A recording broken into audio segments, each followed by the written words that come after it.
What is hierarchy অর্থাৎ ক্রম পরম্পরা বলতে আমরা কি বুঝি?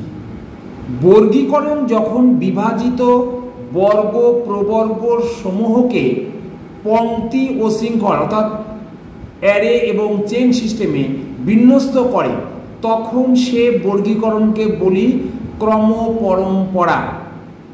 সূচক বর্গীকরণ পংক্তি ও শৃঙ্খলের মেল বন্ধনে পায় ক্রম পরম্পরা। ক্রম পরম্পরায় বর্গ সমূহকে কারো অধীনে অথবা সমান তার চিত্র ফুটে ওঠে। এবার উদাহরণ সাহায্যে বলছি, যেমন বস্ত্র, বস্ত্রটাকে কি বলবো?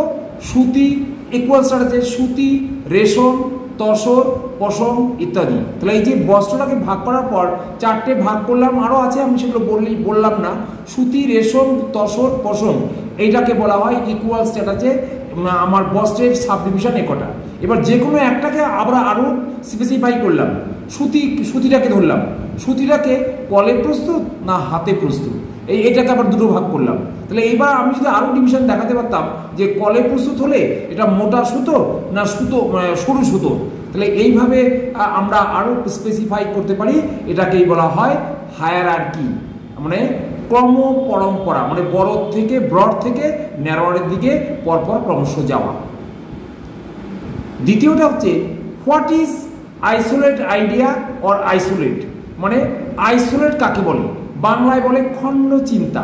তাহলে আমরা যাকে খণ্ড চিন্তা বলেছি রঙ্গনাথন তাকেই ইংরেজিতে বলেছেন আইসোলেট আইডিয়া অথবা সংক্ষেপে আইসোলেট।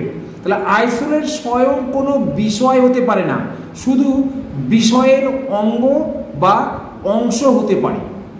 ইন্ডিয়া একটি আইসোলেট এবং সেই কারণে ইন্ডিয়া বলতে কোনো বিষয় বোঝায় না।